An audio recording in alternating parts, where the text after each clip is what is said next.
Hi hello வணக்கம் மக்களே. இது திரைநிலா ஆடியோ நாவல்ஸ் வழங்கும் இருதய பூவில் கண்டேன் நாவல். வசிப்பது நான் சரண்யா சம்பத். வாங்க கதைக்குள்ள போலாம். அத்தியாயம் 7. ஆதித்யனிடம் சொன்னது போல அந்த வார இறுதியில் ஆழ்வார்பேட்டையில் இருக்கும் திருவேணி இல்லம் என்ற அவனது வீட்டிற்கு வந்திருந்தாள் நந்தினி. மலர்விழி பெயருக்கேற்ப மலர்ந்த விழிகளோடு அவளை வரவேற்றார்.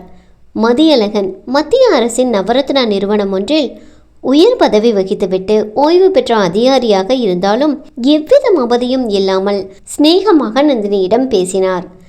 இருவரது விழிகளிலும் ஆதித்யனுடன் நந்தினி அறியா வண்ணம் உரையாடின என்று தனியாக சொல்ல தேவையில்லை. முன்னாடி திருமுலவாயில தான் இருந்தோம்டா. இந்த பையன் தொழில ஆரம்பித்ததும் இவனுக்காக இங்கே வந்தோம், மலர்விழி சொன்னார். ஃபோட்டோகிராஃபி படித்தான். அடுத்து என்ன செய்ய போகிறானோன்னு யோசித்தப்ப ஃப்ரீலான்சராக ஒர்க் பண்ணனான். சில விஐபிகளோட வீட்டுக்கு கல்யாண ஆஃபரெல்லாம் வந்தது ஐயாவுக்கு. இவனோட ஃப்ரெண்ட்ஸ் 4 பேரும் ஒன்றா சேர்ந்து ஒர்க் பண்ணுவாங்க. இப்போ சோசியல் மீடியா அசுரத்தனமாக வளர்ந்துருச்சு. அதனால இவங்களுக்கு ஃபோட்டோகிராஃபியை தாண்டி சோசியல் மீடியாவில் ஒரு அடையாளம் கிடச்சிது. அதையே தொழிலாக மாற்றிக்கிட்டாங்க. இவங்க 4 பேரில் பவிதா சூட்டிகையான பொண்ணு. அவள் செலிப்ரிட்டிகளை இன்டர்வியூ பண்ணுறதை பார்த்தா எனக்கே ஆச்சரியமாக இருக்குது. சினிமா, விளையாட்டு, அரசியல்னு எல்லா தகவலையும் விரல் நொடியில் வச்சுருக்கா அந்த பொண்ணு, மதியழகன் கூறினார். அவர்கள் அவளை 3வது மனுஷியைப் போல கருதவே இல்லை. நந்தினிக்கும் அவர்களிடம் பேசுவதில் தடை எதுவும் இல்லை. சரி, நீ பேசிக்கிட்டே இருமா, எனக்கு கன்னிமரால் ஒரு சின்ன வேலை இருக்குது, போயிட்டு வந்துடுறேன் என்று மதியழகன் விடை பெற்றார். அப்பாவுக்கு புத்தகங்கள் மேலே தீர காதல். ஆதித்யன் அவரது அறைக்குள் இருக்கும் மினி நூலகத்தை காட்டினான். நந்தினியின் கண்களில் சுவாரஸ்யம். ஏன், உங்களுக்கு புக்ஸ் பிடிக்காதா? அவ்வளவுக்கா இன்ட்ரெஸ்ட் இல்லை நந்தினி.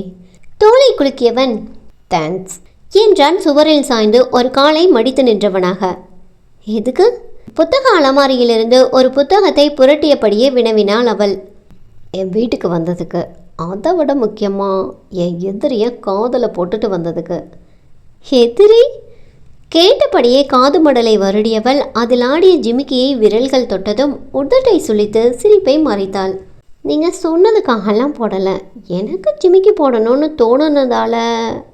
நான் வேறு எதுவும் சொல்லலையே, ஜிமிக்கி போட்டதுக்கு தேங்க்ஸ் மட்டும் தானே சொன்னேன். வார்த்தைகளால் மடக்கியவனை விழிகளால் சமாளித்தவள். கூப்பிட்டீங்களா ஆண்டி என்றபடி நழுவு விட ஆதித்யன் பின்னந்தலையில் அடித்து சிரித்து கொண்டான். சமையல் அறையில் தனி ஆளாக அஷ்டாவதானம் செய்து கொண்டிருந்த மதியழகியிடம் பேச்சு கொடுத்தபடி அவருக்கு உதவ ஆரம்பித்தாள். நான் காய்கறி நறுக்குவா ஆண்டி? நறுக்கி கூட, ஆனால் கை பத்திரம். உடனே அனுமதி கொடுத்து அன்பாய் எச்சரிக்கவும் செய்த மலர்விழியை குமரனின் அன்னையோடு ஏனோ ஒப்பிட்டது அவளது மனம். அவன் வெளிநாட்டில் இருந்த சமயத்தில் இளஞ்சிக்கு சென்றால் அவ்வப்போது அவர்கள் வீட்டுக்கு போய் வருவாள் நந்தினி. அப்போதெல்லாம் சமைக்க உதவட்டுமா என்று நந்தினி கேட்டால் அந்த அம்மையாரின் முகமே மாறிவிடும். எதுக்கு? என் பொண்டாட்டி உனக்கு சமையல்காரியான்னு குமரம் போன் பண்ணி கத்துவான். அதெல்லாம் கல்யாணத்துக்கு அப்புறம் பார்த்துக்கலாம். இந்த சமையல் கட்டு ஏன் ராஜ்யம். சிரித்தபடியே சொன்னாலும் அந்த வார்த்தைகளில் ஆதுரம் இருக்காது, அக்கறை தொனிக்காது. அந்த காலத்து பெண்களுக்குரிய சமையலறை சாம்ராஜ்யத்தின் மீதான ஒருதலை காதலும் அதிகார வெறியும் மட்டுமே அவளால் உணர முடியும். மலர்விழியிடம் அத்தகைய உணர்வு எழவில்லை. சிநேகமான பெண்மணியாக தோன்றினார். உன்னோட வீடியோவை ஆதி காட்டுனா, என்னால் ஏன் கண்ணையே நம்ப முடியல நந்தினி. முகப்புகழ்ச்சி நல்லதில்லைன்னு தெரியும், ஆனால் சொல்லலைன்னா என் மனசு தாங்காது. உன்னோட அழகு ரொம்ப சாத்விகமானது. பார்த்த உடனே கண்ணில் நிறைஞ்சு மனசில் உறைஞ்சிரும்.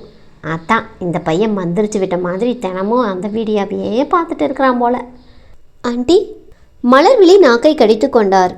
அச்சோ, உங்ககிட்ட இப்படியெல்லாம் பேசி அசௌகரியமாக ஃபீல் பண்ண வைக்கக்கூடாதுன்னு ஆர்டர் போட்டிருந்தான், மறந்து உளறிட்டேனா? சிறு குழந்தை போல அவர் திருவென விழுத்த விதத்தில் விழுந்து சிரித்தாள் நந்தினி. அவரோடு பேசியதில் சலிப்பு தட்டவில்லை. அவளிடம் சொல்லவும் நிறைய கதைகள் மலர்விழியிடம் இருந்தன.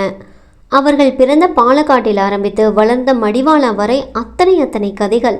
பேசியபடியே நந்தினியின் கையில் சின்ன கிண்ணத்தை திணித்தார். இடியாப்பம் போல இருந்த தின்பண்டத்தில் சுட சுட பாதாம் பாலை ஊற்றி பூந்தியை தூவியிருந்தார். வாவ், என் ஃபேவரட் பேணி. சாப்பிட்டு ரொம்ப நாள் ஆச்சு ஆண்டி, ஆசையாக சுவைத்தாள் நந்தினி. நான் மைசூர் பிரான்ச்சில் ஒர்க் பண்ணினப்ப அங்கே ஒரு கஃபேல ஈவினிங் டைமில் மட்டும் இந்த பேணி கிடைக்கும். ஜஸ்ட் 49 ரூபா தான். அவ்வளோ டேஸ்ட்டாக இருக்கும் ஆண்டி.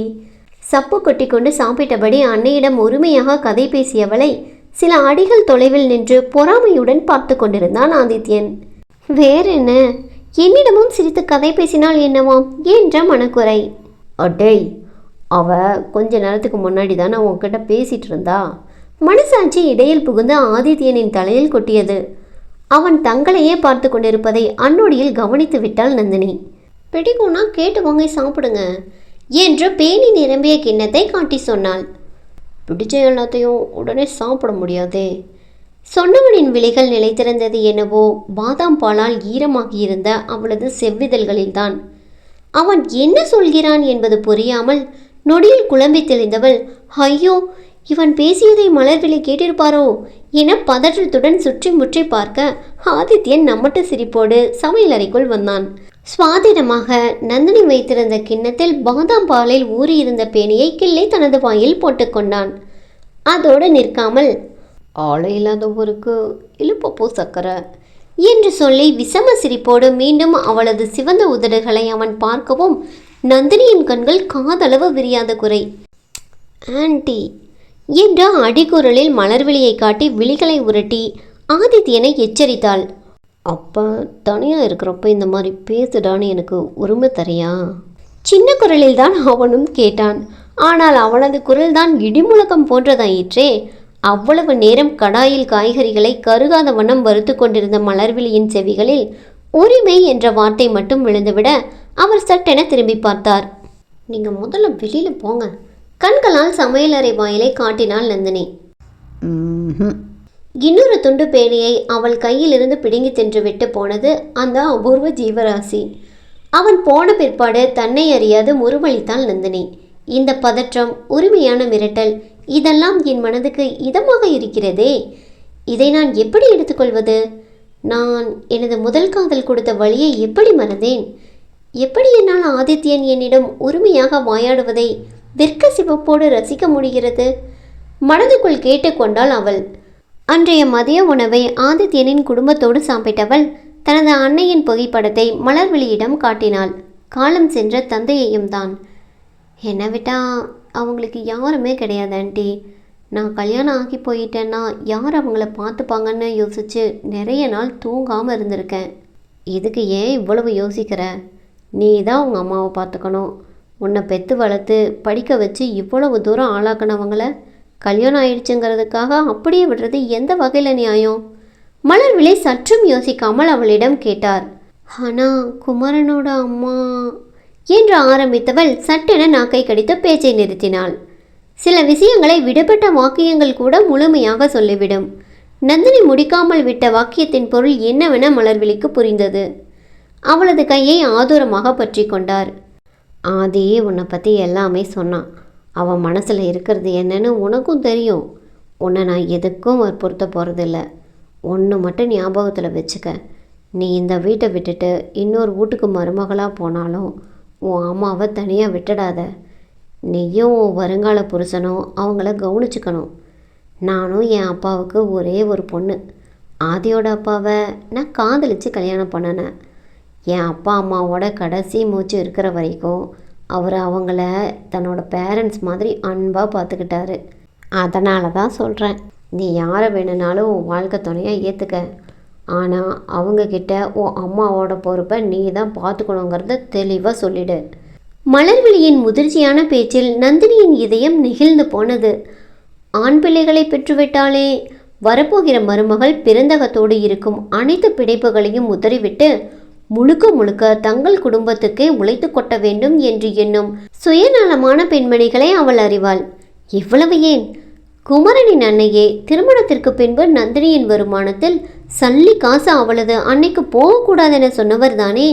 காதல் மயக்கத்திலும் கல்யாணம் ஆச்சுனா இதுதான் வழக்கம் என்ற கட்டுப்பட்டித்தனமான எண்ணத்தாலும் அன்று நந்தினிக்கு தான் செய்யப்போவது மாபெரும் பிழை என்பது புரியவில்லை. அவனது காதல் பொய்யாகி போனதும் அன்னையின் தோள்களில் விழுந்து கதறினாலே. அந்நொடியில் அன்னையின் அன்பு மகத்துவமானது என்பது புரிந்தது. அன்னையை தவிர வேறு யாரும் தன்னை உண்மையாக நேசிக்கப் போவதில்லை என்ற நிதர்சனம் புத்தியில் உரைத்தது. அப்போது தீர்மானித்தது, தான் திருமணமானாலும் தனது ஊதியத்தில் ஒரு பகுதியை அன்னைக்கு கொடுத்து அவரையும் கவனித்துக் கொள்ள வேண்டும் என்பது. மலர்விழி அதை வலியுறுத்தி பேசவும் நந்தினியின் மனதில் அவர் மீதான மரியாதை மலையளவு உயர்ந்தது. மதியழகன் மலர்விழி தம்பதியிடம் ஆசி வாங்கிவிட்டு ஆதித்யனோடு வெளியேறியவளின் மனதில் அத்துணை இதம். கண்ணு கனியுது, முகம் பிரகாசிக்குது, என்ன நடக்குது? கேலி செய்தபடி காரின் முன்பக்க கதவை திறந்து விட்டான் அவன். அவனும் அமர்ந்ததும், மலர் ஆண்டி ரொம்ப ஸ்வீட், எனக்கும் அவங்களுக்கும் வைப் ஒத்து போகுது என்றாள் நந்தினி. அவங்க மகன் கூடமும் வைப் ஒத்து போச்சுன்னா தி ஹாப்பி எண்டிங் போட்டுடலாம். ஸ்டியரிங் வீலை வளைத்தபடி குறும்பாக சிரித்தவன் நந்தினி முகத்தை திருப்பி சிரித்ததை அறியாது போனான். அத்தியாயம் 8. ஆதித்யனின் வீட்டுக்கு போய் வந்த பிற்பாடு அவனிடம் பழகுவதில் இருந்த தயக்கம் அகன்றது நந்தினிக்கு. இருவருக்குமே வேலை சுமை அதிகம் என்பதால் கிடைத்த நேரத்தில் வாட்ஸ்அப்பில் பேசுவார்கள். வார இறுதியில் சென்னையின் அழகான இடங்கள், அமைதியான கோயில்களில் சந்தித்து அரை மணி நேரமாவது செலவிடுவதை வாடிக்கையாக்கி இருந்தார்கள். ஆதித்யன் அவன் மனதில் இருந்த காதலை வெளிப்படையாக சொல்லிவிட்டான் என்றாலும் எப்போதுமே அவளிடம் அதை வலியுறுத்தும் விதமாக பேசியதில்லை. அவனுடனான நேரங்கள் முக்தாவிடம் செலவிடுவதைப் போல இயல்பாக இதமாக சின்ன சின்ன கலாய்கள் ஜோகுகளுடன் இனிமையாகவே கழிந்தது நந்தினிக்கு. எந்த ஒரு ஆணுடன் ஒரு பெண்ணானவள் தனது சுயத்தையும் இயல்பையும் மாற்றிக்கொள்ளாமல் பழக முடிகிறதோ அந்த ஆணை எந்த காலத்திலும் அவள் தொலைத்துவிட மாட்டாள். அந்த ஆணுக்கும் அவளுக்குமான உறவு காதலாகத்தான் இருக்க வேண்டுமென எந்த கட்டாயமும் இல்லை. அவன் நண்பனாக கூட இருக்கலாம். அந்த தெளிவு நந்தினிக்கு இருந்தது. கூடவே அவள் வேலை பார்க்கும் ஐடி துறையில் ஆண் பெண் பேதமற்ற அழகான நட்புகள் அதிகம் என்பதால் ஆதித்யனுடன் பழகுவதில் அவளுக்கு எந்த மனக்கிலேசமும் வந்ததில்லை. பெண்கள் தன்னை சுற்றி இருப்பவர்களை கணிப்பதில் வல்லவர்கள். ஒரு பார்வையில், ஒரு தீண்டலில், ஒரு சிரிப்பில் எதிரில் இருப்பவர்கள் தங்களை பற்றி என்ன நினைக்கிறார்கள் என்பதை கிரகித்து விடுவார்கள். சரியானவர் என்றால் தயக்கமின்றி பழகுவார்கள். தவறானவர்கள் என்றால் அவர்களுக்குள் அபாயமணி ஒலிக்கும். அதை எச்சரிக்கையாக வைத்துக்கொண்டு கவனமாக பழகுவார்கள். நந்தினியும் அப்படிப்பட்ட பெண்தான். என்ன ஒன்று, குமரனை முதலில் இளஞ்சி குமாரரின் சன்னதியில் சந்தித்த போதே அவளுக்குள் மெல்லிய அலாரம் அடித்தது. அதை அலட்சியம் செய்தது மாபெரும் தவறு. தவறுக்கான தண்டனை அனுபவித்த பிற்பாடுதானே அறிவு வந்திருக்கிறது. நந்தினியிடம் ஆதித்யனின் காதலை பற்றி கேட்டால் அதை மதிக்கிறேன் என்பதே பதிலாக வரும். ஆம், அவனுடையது சிறுபிள்ளைத்தனமான இனக்கவர்ச்சி அல்ல, தொலைநோக்கு பார்வையற்ற நேரப்போக்குக்கான உணர்வும் அல்ல. அவன் அவளை காதலிக்கிறான், மெய்யாக, ஆழமாக, அழுத்தமாக. அதை அவனது கண்ணியமான நடத்தைகளும் கம்பீரமான விழிகளும் அவ்வப்போது அவளுக்கு திரைப்படம் போல காட்டுகின்றன. அந்த சந்தர்ப்பங்களில் சங்கடமான உணர்வோ சஞ்சலங்களோ நந்தினியிடம் எழுவதில்லை. அவனது குறிப்பு காட்டிய பேச்சை அவளால் ரசிக்க முடிந்தது. எல்லாம் முடிந்தும் அவளால் முடியாத ஒரு காரியமும் இருந்தது. அது ஆதித்யனின் மேல் அவளுக்கு இருக்கும் உணர்வு காதலா நட்பா என்ற குழப்பத்துக்கு விடை காண்பது. காதல் முறிந்த 30 நாட்களில் இன்னொருவனை காதலிக்கிறேன் என்று அவள் சொன்னால் சமூகத்தின் பார்வையில் அவளது ஒழுக்கம் கேள்விக்குறியாகும். அவள் நேரப்போக்குக்கு காதலிப்பவளாக சித்தரிக்கப்படுவாள். இதெல்லாம் தாண்டி நந்தினிக்கே அவசரமாக இன்னொரு உறவில் நுழைய விருப்பமில்லை. எப்படி முழு மனதோடு எவ்வித குறைகளையும் கணக்கில் கொள்ளாமல் அவளால் குமரனை காதலிக்க முடிந்ததோ அதே போலத்தான் ஆதித்யனும் அவளை காதலிக்கிறான். குமரன் அவளுடைய காதலுக்கு செய்த அநியாயத்தை நந்தினி ஆதித்யனின் காதலுக்கு செய்யக்கூடாதென பிடிவாதமாக இருந்தாள். ஆதித்யன் போன்ற ஆண்மகனின் காதலுக்கு தகுதியானவள் என்று எப்போது அவளுக்கே ஒரு பரிபூரண உணர்வு வருகிறதோ அன்றைய தினம் அவள் மனம் கொண்ட காதலை ஆதித்யனிடம் உரைப்பாள். அவளது மனதை அறிந்தவன் போல ஆதித்யனும் நடந்து கொண்டான். அவனது காதலை வெளிப்படுத்த பெரிய பெரிய பரிசுகளோ பக்கம் பக்கமாக கவிதைகளோ அவனுக்கு தேவைப்படவில்லை. வார இறுதியில் சந்தித்த சமயங்களில் குட்டியாய் ஆக்சிடைஸ்ட் சில்வர் ஜிமிக்கிகள், கோன் வடிவத்தில் மடிக்கப்பட்ட செய்தித்தாள்களில் சூரியகாந்தியும் தேசியமாக எளிமையான பொக்கேக்கள், கோவிலில் சந்திக்கையில் கொஞ்சமாக மல்லிகை சரம், இப்படி அழகாய் அந்த சந்திப்பை அர்த்தமுள்ளதாக்கும் எளிய பரிசுகள் அவனது. காதலின் தீவிரத்தை அவளுக்கு சொல்லாமல் சொல்லி கொண்டிருந்தன. அவளுக்காக அவன் மாறியிருந்தான். தலா, இந்த வீக்கெண்ட் மியூசிக் டைரக்டர் கூட நீ பாட்காஸ்ட் பண்ணணும் தலா. சாரிடா, கால்ரெடு பயங்கரமாக வலிக்குது. இப்படி சொல்லிவிட்டு நந்தினியுடன் மெரினாவில் கால் கடுக்க நடப்பான். அதே வார இறுதியில் மெட்டா கிரியேட்டர்ஸ் மீட்டப் சோலாவில் நடக்குது. ஏகே, நம்மளுக்கும் இன்விடேஷன் வந்திருக்கு. நீ போகிற தானே? பவித்ரா கேட்க. சாரி பவி, போன வாரம் இப்படி கூட்டமான இடத்துக்கு போனதால தான் ஜனதோஷம் வந்துடுச்சு. ஆச்சு, நீயே போயிட்டு வந்துடு.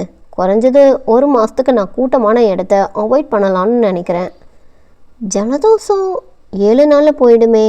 பவித்ராவின் கேள்விக்கு சம்மந்தமே இல்லாத பதிலை சொல்லிவிட்டு நந்தினியோடு கபாலீஸ்வரரை தரிசித்து விட்டு மயிலாப்பூரின் வீதிகளில் நடைபோட்டு கொண்டிருப்பான்.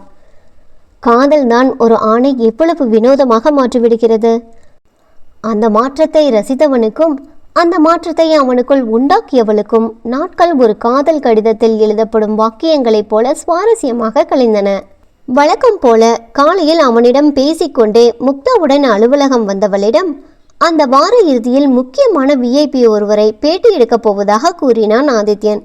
எல்லாம் எங்கள் தலை தோனியை இன்டர்வியூ பண்ணுற நேரம். இன்றைக்கி நீங்கள் ஒரு செலிப்ரிட்டி இன்டர்வியூவராக ஆகிட்டீங்க. நானும் உங்கள் யூடியூப் சேனலோட கமெண்ட் எல்லாம் வாசிக்கிறேன். வஞ்சகம் இல்லாமல் ப்ரப்போசல்ஸ் எல்லாம் வருது. இதில் பிரபாஸோட அடுத்த பான் இண்டியா மூவியில் அவருக்கு நீங்கள் தான் தமிழ் டப்பிங் பேசணும்னா 1000 கோரிக்கைகள். உங்கள் குரலோட ரசிகைங்கிற முறையில் ரொம்ப சந்தோஷமாக இருக்காதி. குரலுக்கு மட்டும்தானா? உங்கள் மேனரிசத்துக்கும் கூட ரசிகைன்னு சொல்லலாம். அப்படி என்ன மேனரிசம்? அதெல்லாம் உங்களுக்கு தெரியாது, பார்க்குற எனக்கு தான் தெரியும். விளையாட்டாக நகர்ந்த உரையாடல் தீவிர துணிக்கு திரும்பியது நந்தினியால். செவ்வாய்க்கிழமை அம்மா வராங்க ஆதி. திருவான்மையூரில் ஒரு கல்யாணம். அதுக்கு போயிட்டு அப்படியே சிறுவாபுரி முருகனை தரிசிக்கணும்னு பிளான் போட்டிருக்காங்க. ஆனால் என்னால் இந்த வாரத்தில் வேறு எங்கேயும் நகர முடியாது. எங்கள் ப்ராஜெக்டில் திடீர்னு ஒரு பின்னடைவு. நாங்கள் டெவலப் பண்ணிக்கிட்டு இருக்கிற சாஃப்ட்வேர் பேமெண்ட் மாட்யூலில் எரர் வருது. அதை சரி பண்ண தலையை பிச்சுக்கிட்டு இருக்கோம். இந்த எரரை சரி பண்ணினா தான் நிம்மதியாக அடுத்த கட்ட வேலையை பார்க்க முடியும். கூல் நந்தினி, ஆண்டி வரட்டும், அவங்கள அம்மா கூட கோர்த்து விடுறேன். என்ன பண்ண போகிறீங்க ஆதி? பதறிவிட்டாள் நந்தினி. பயப்படாதம்மா, அவங்கக்கிட்ட என் காதலை பற்றி பேசக்கூடாதுன்னு சொல்லிடுறேன். கோயில் குளம் போகிறதுக்கு ஆண்டிக்கா அம்மா கம்பெனியாக இருப்பாங்க. நீ எதை பற்றியும் கவலைப்படாமல் வேலையை பாரு. எந்த ட்ரெயினில் வராங்க? செந்தூர் எக்ஸ்பிரஸில். அது செங்கல்பட்டு வர லேட் ஆகுமே. எப்படி அவங்க உன்னோட பீச்சிக்கு வருவாங்க? நீ அதுக்கு முன்னாடி ஆஃபீஸ் போகணும்ல. நந்தினிக்கும் அந்த தயக்கம் இருந்தது. அவளும் முக்தாவும் தங்கியிருக்கும் பிஜியில் வேறு யாரிடமும் இரு பெண்களும் பேச்சுவார்த்தை வைத்துக் கொள்வதில்லை.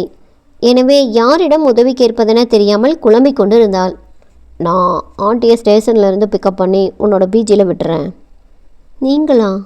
ஆமாம், நான் உன்னை பார்க்க அடிக்கடி வரதால் உங்கள் பிஜி வாட்ச்மேன் என்னை தடுக்க மாட்டார். பயப்படாத. ஆண்டிக்கிட்ட என் லவ் பற்றி மூச்சு விட மாட்டேன்.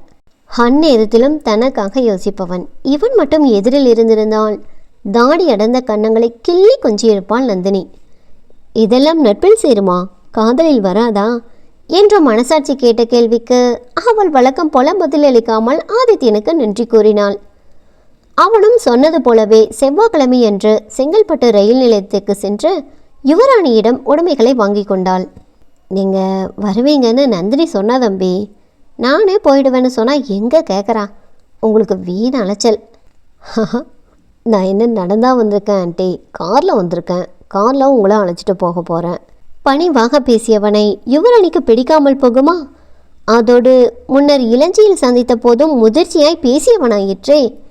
தன்னுடன் காரில் ஏறியவரிடம் மெதுவாக குமரனை குறித்து விசாரித்தபடி காரை கிளப்பினான் ஆதித்யன். அவனுக்கு என்ன, பணக்கார சீமா விட்டு மருமகன்.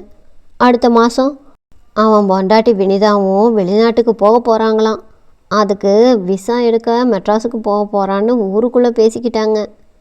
அவன் நல்லா தான் இருக்கிறான். அவனை நினச்சி நான் பெத்த தங்கம் உடஞ்சி போய் கிடக்குது. கவலைப்படாதீங்க ஆண்டி, சீக்கிரமாக நந்தினிக்கு ஏற்ற ஒருத்தன் வருவான். வரட்டும் தம்பி, அதை விட வேற எனக்கு என்ன வேணும்? யுவராணியின் குரலில் இருக்கும் ஏக்கம் ஆதித்யனின் இதயத்தை தொட்டது. அவரை ஜோலோ பீஜியின் 2வது தளத்தில் இருக்கும் நந்தினியின் அறையில் கொண்டு போய் விட்டவன், நீங்கள் சிறுவாபுரி போகணுன்னு ஆசைப்பட்டீங்களாமே, நந்தினி சொன்னாங்க. உங்கள் கூட எங்கள் அம்மா வருவாங்க, அவங்களுக்கும் அங்கே போகணுன்னு ரொம்ப நாளாக ஆசை என்றான். ரொம்ப சந்தோஷம் தம்பி. நந்தினிக்கு வேலை அதிகமாக இருக்கே, எப்படி கோயிலுக்கு போகிறதுன்னு தெரியாமல் தவிச்சேன். அம்மாவுக்கு இங்கே நிறைய கோயில் தெரியும் ஆண்டி. ஒரு வாரம் இருந்து ஜாலியாக கோயில் டூர் போயிட்டு அப்புறமா இளஞ்சிக்கு போகலாம். எந்தவித பந்தாவும் இல்லாமல் தனது உடைமைகளை அரை வரை எடுத்து வந்து கொடுத்து காலை உணவையும் ஆர்டர் செய்து சாப்பிட்டு முடித்ததை உறுதி செய்துவிட்டு கிளம்பிய ஆதித்யனின் அக்கறை யுவராணியின் மனதை தொட்டது. அவனை நண்பன் என்று யுவராணியிடம் நந்தினி கூறியிருந்தாள். முதலில் ஆண் பிள்ளை நட்பா என சுணங்கியவர் அவனது அன்னை தந்தையை பற்றி சொன்னதும் மரியாதையான குடும்பத்து பையன் என்று எண்ணிக்கொண்டார். இன்றோ அந்த எண்ணம் இன்னும் இன்னும் உயர்ந்திருந்தது. மறுநாள் திருவான்மையூர் திருமணத்திற்கு சென்றுவிட்டு பிஜிக்கு வந்தவர் வேலை முடித்துவிட்டு வந்த மகளிடம் ஆதித்யனை பற்றி வினவினார். அவருக்கு என்ன, ரொம்ப பிஸியான ஆள். சோசியல் மீடியா, மேனேஜ்மெண்ட் கம்பெனி, ஃபோட்டோகிராஃபின்னு எல்லா நேரமும் அவருக்கு வேலை காத்திருக்கும். ஆனால் ஃப்ரெண்ட்ஸுக்கு ஒன்றுனா ஓடி வந்துடுவார். கண்கள் மலர சொன்னபடி இரவு உணவுக்காக கோதுமை மாவை பிசைந்த மகளை ஆசையாக பார்த்த யுவராணியின் மனதிற்குள் 1000 சிந்தனைகள். அந்த தம்பிக்கு என்ன வயசு இருக்கும்? டிசம்பர் வந்தால் 29 போகுது. இதெல்லாம் மகளுக்கு தெரிந்திருக்கிறதே. அன்னை உள்ளம் குறித்து கொண்டது. மறுநாள் காலையில் காருடன் வந்துவிட்டார் மலர்விழி. அவரை அன்போடு வரவேற்று காலை உணவாக செய்திருந்த இடியாப்பத்தை பரிமாறினார்கள் நந்தினியும் முக்தாவும். வந்தவரோ இளம்பெண்களை தவிர்த்துவிட்டு தனது வயதையொத்த யுவராணியிடம் கலகலப்பாக பேசினார். அவங்க ஊருக்கு போனதும் நீங்கள் என்கிட்ட தான் பேசணும் ஆண்டி. நந்தினி மறைமுகமாக எச்சரித்தாள். உனக்கு எதுக்குமா சிரமம், நாங்கள் வாட்ஸ்அப்பில் பேசிப்போம் என்று யுவராணியுடன் கூட்டு சேர்த்து சிரித்தார் அவர். நீண்ட நாட்கள் கழித்து அன்னையின் முகம் சிரிப்பில் பிரகாசிப்பதை கண்ணார ரசித்துவிட்டு தோழியோடு வேலைக்கு கிளம்பிவிட்டாள் நந்தினி. அவள் கிளம்பியதும் இரு பெண்மணிகளும் காரில் ஏறி சிறுவாபுரி முருகனை தரிசிக்க பயணித்தார்கள். கோயிலுக்கு சென்று முருகனை தரிசித்துவிட்டு ஓய்வாக அமர்ந்து பிரசாதத்தை வாங்கி சாப்பிட்டபடியே உரையாடினார்கள் இரு அந்நியரும். நந்தினியை பற்றி ஆதி தினமும் ஏதாச்சும் பேசிக்கிட்டே இருப்பான். இந்த பையனுக்கு கோயிலுக்கு போகிற பழக்கமே இல்லை. ஆனால் நந்தினியோட ஃப்ரெண்ட்ஷிப் வந்ததுக்கப்புறம் வாரம் அவ கூட கோயிலுக்கு தவறாமல் போயிடுறான். மலர்விழி சொல்ல யுவராணி பூடகமாக சிரித்தார். நந்தினிக்கு கடவுள் பக்தி அதிகம். எங்களுக்கு சோதனை வந்தப்பெல்லாம் அந்த பக்தி தான் தைரியத்தை கொடுத்துருக்கு. என் மகளுக்குன்னு சில ஆசை இருந்துச்சு. அது சுக்கு நூறாக உடஞ்சி போனது உங்களுக்கும் தெரிஞ்சிருக்கும். அந்த சமயத்தில் கூட கடவுள் துணை இருந்ததால தான் அவளால் நிதானமாக அந்த சோகத்தை கடந்து வர முடிஞ்சுது. அதுக்கு இன்னொரு காரணம் ஆதி தம்பிக்கும் அவளுக்கும் இருக்கிற நட்பு. முதல்ல நான் கூட ஆம்பளை பிள்ளை கூட ஃப்ரெண்ட்ஷிப்பானு தயங்கினேன். ஆனால் ஆதி தம்பி ரொம்ப பக்குவமானவர். மலர்விழிக்கு பெருமையில் வார்த்தைகள் பிடிபடவில்லை. அவனுக்கும் நந்தினி மேலே விருப்பம் இருக்கு என்று சொல்லிவிட்டார் பெருமிதத்தின் உச்சத்தில். யுவராணியின் கண்களில் மெல்லிய அதிர்ச்சி, அதே நேரம் பிரகாசமும் கூட. மலர்விழி ஐயோ உளறிட்டனே என்று விழிக்கையிலேயே அவர் சிரித்தார். அவரை மாதிரி ஒரு பக்குவமான பையனை தேடினாலும் என்னால் கண்டுபிடிக்க முடியாது. ஆனால் அந்த பக்குவம் தான் அவனுக்கு எதிரி. ஆமாம் ராணி, இப்போ நந்தினி காதல் முறிஞ்ச சோகத்தில் இருக்கிறாளாம். இந்த நிலமையில் ஒரு பொண்ணு மனசு ரொம்ப பலகீனமாக இருக்குமா. அதை உபயோகித்து அவள் வாழ்க்கைக்குள்ளே நுழைய விருப்பம் இல்லைன்னு சொல்கிறான். மனசு முழுக்க நந்தினி மேலே கொள்ளையாக பிரிய வச்சிருக்கிறான். யுவராணியின் கண்கள் கலங்கி போயின. இவ்வளவு அன்பானவன் தன் மகளின் வாழ்க்கையில் வர வேண்டும் என்பதற்காகத்தான் குமரனின் காதலை கடவுள் பொய்க்க வைத்தாரோ என்று எண்ணிக்கொண்டார் அவர்.